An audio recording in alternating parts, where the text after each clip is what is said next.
Bienvenidos al programa UDI@, al curso de Física Conceptual. Hoy iniciaremos la primera parte del módulo 15 del magnetismo del capítulo 4. Después de estudiar este módulo, usted estará en capacidad de resolver los siguientes problemas y contestar las siguientes preguntas.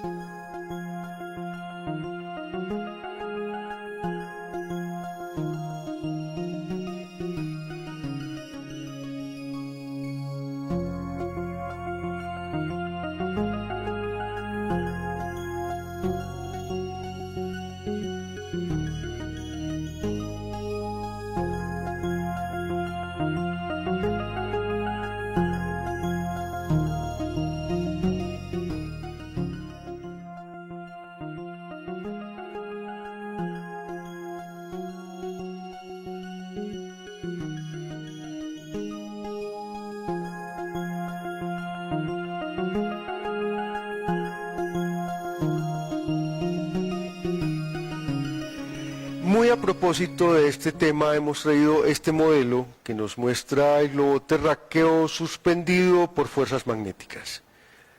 Una de las primeras hipótesis que se adelantaron para explicar el comportamiento de los cuerpos celestes fue precisamente el magnetismo, cuando en el año 1600 William Gilbert escribió su gran tratado de Magnete, en el que recogía las ideas fundamentales y los conocimientos precarios hasta la época sobre la electricidad y el magnetismo. Esta virtud tan peculiar del magnetismo que podemos apreciar en este globo, en que aparentemente no hay ninguna interacción entre los dos cuerpos y sin embargo el elemento se sostiene en el aire, nos da una idea de, retornemos el sistema a su condición, nos da una idea de por qué resultaba atractivo pensar en fuerzas que pueden interactuar sin que haya absolutamente nada que aparentemente medie esa interacción, tal como se suponía que sucedía entre la Tierra y los planetas.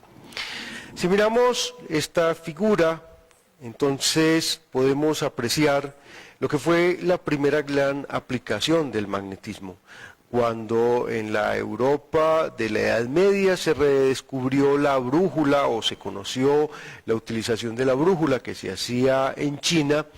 Este se convirtió en un poderoso aliado de la navegación en alta mar que empezó a volverse tan supremamente importante en el siglo XV y XVI después del descubrimiento de América.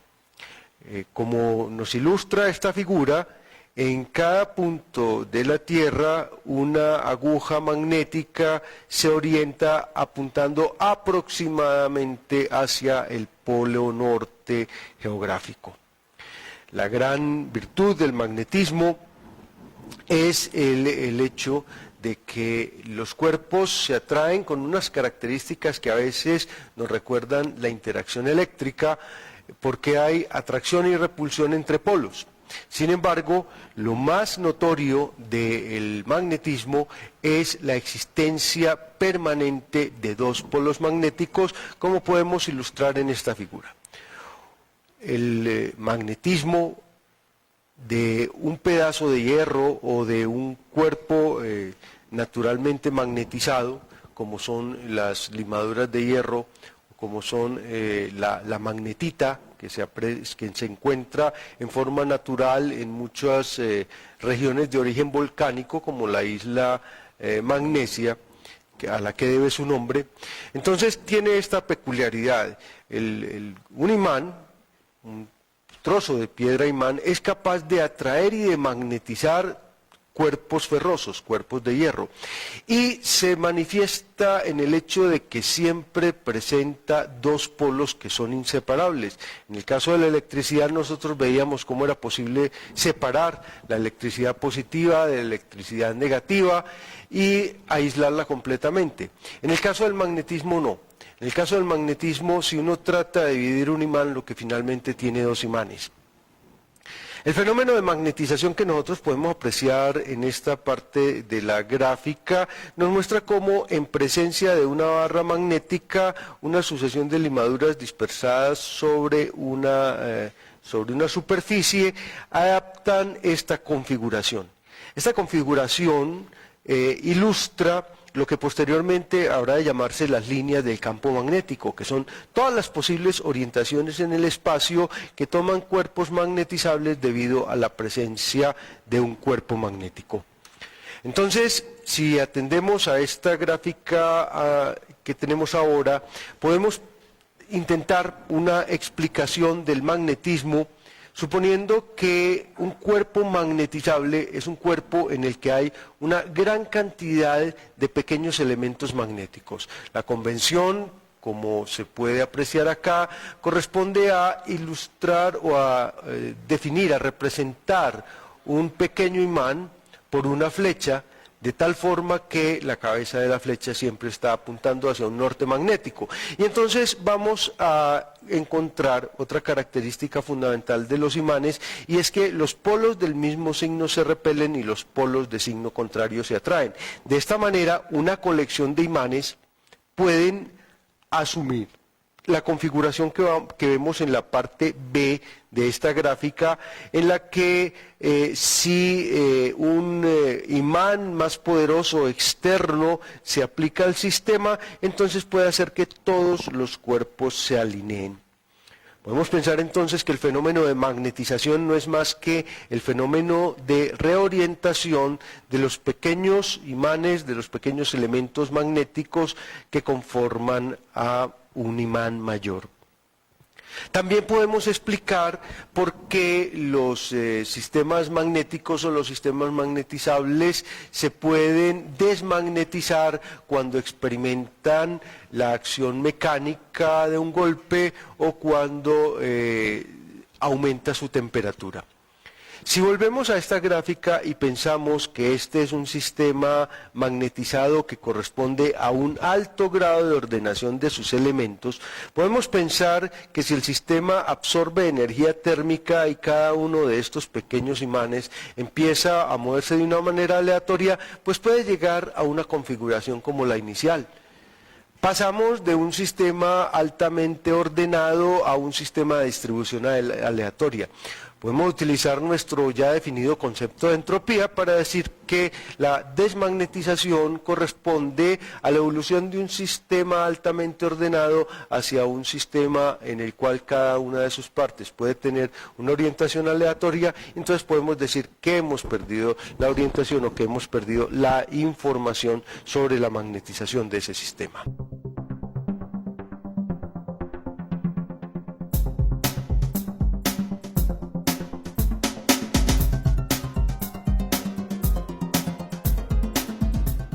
Tal como sucedió con la carga eléctrica, cuando se definió y se pudo establecer, aislar e investigar y medir los parámetros de los fenómenos eléctricos, pues fue necesario introducir una nueva magnitud en la física, que fue precisamente la magnitud carga eléctrica. De esta manera, la física describe todos sus fenómenos mecánicos y eléctricos con 4 magnitudes fundamentales: el tiempo, el espacio, la masa y la carga eléctrica.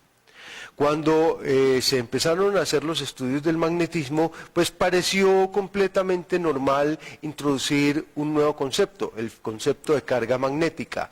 Pero este concepto no fue un concepto definitivamente necesario, atendiendo a 2 situaciones.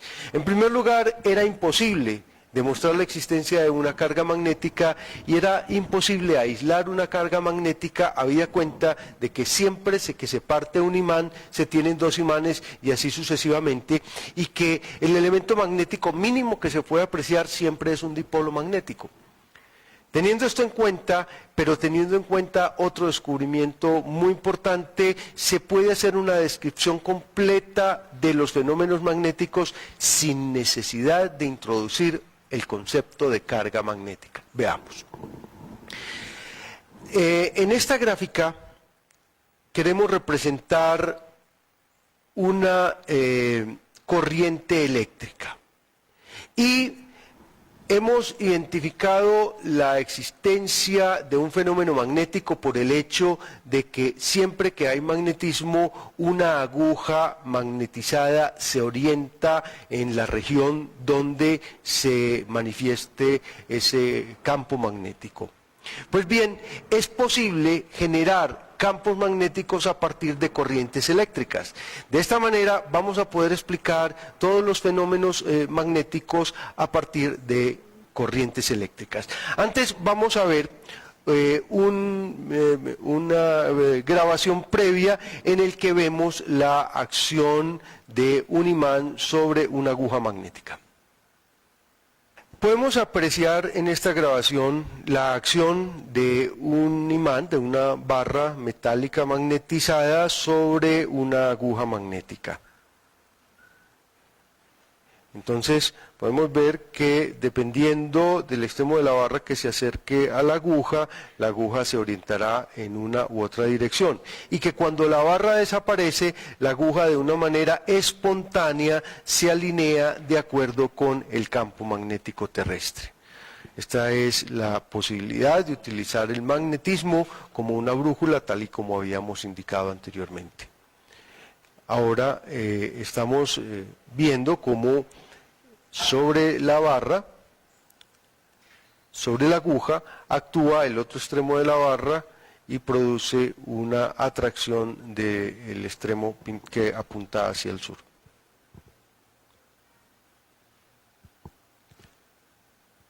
En este momento vemos cómo la barra magnética atrae el extremo de la brújula.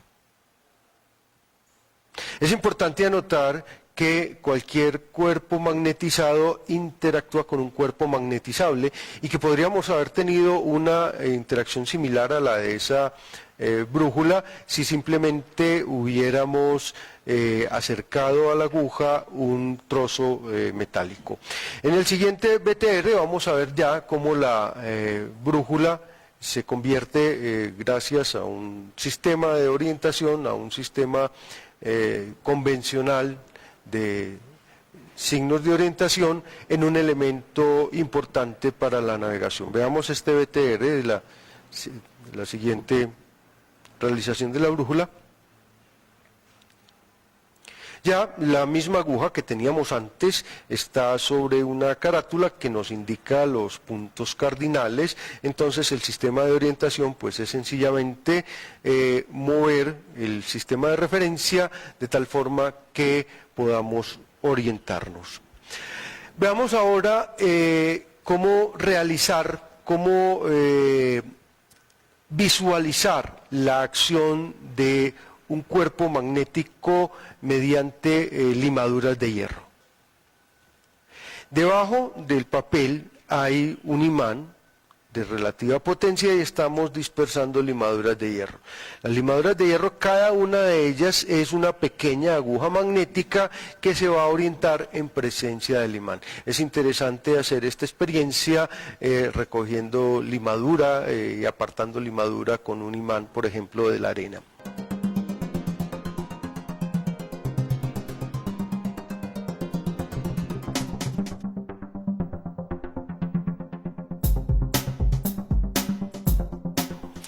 Bueno, volvemos a nuestro modelo de magnetización. Entonces decimos el magnetismo se realiza cuando los pequeños imanes, cuando los pequeños dipolos magnéticos que componen la materia pueden alinearse. Ahora, decíamos que no hay necesidad de inventarnos una carga magnética para apreciar el magnetismo. Y este es un descubrimiento muy importante que se debe a Ørsted.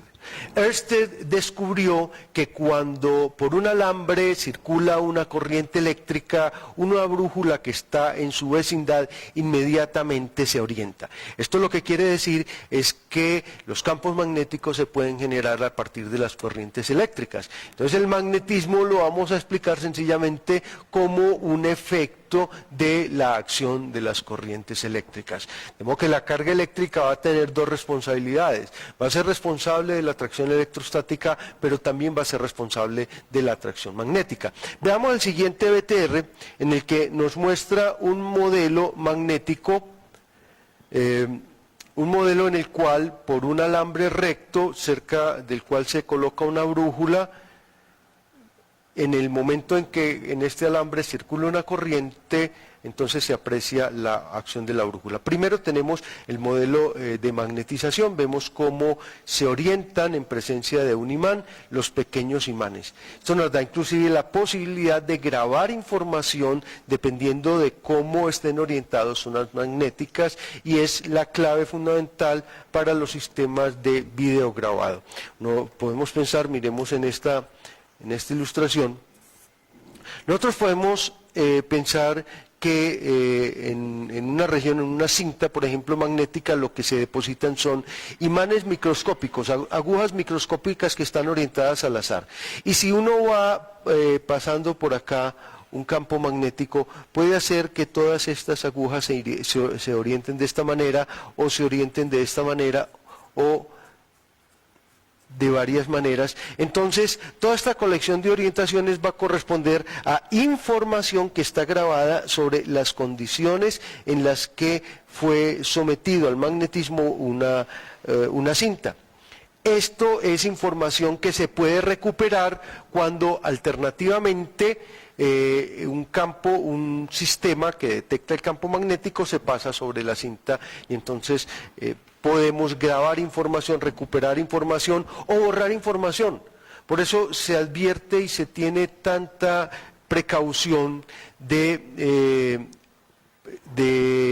que los elementos en los que se guarda información por medios magnéticos, bien sean disquetes, bien sean discos duros inclusive, o bien sean cintas magnéticas, no deben ser expuestos de ninguna manera al calor, dado que, según veíamos en el modelo de magnetización, se puede perder la información que allí está grabada. En la siguiente grabación podemos observar cómo un campo magnético debido a una corriente circular se genera de una manera completamente similar al campo magnético que genera una barra. Miremos este BTR.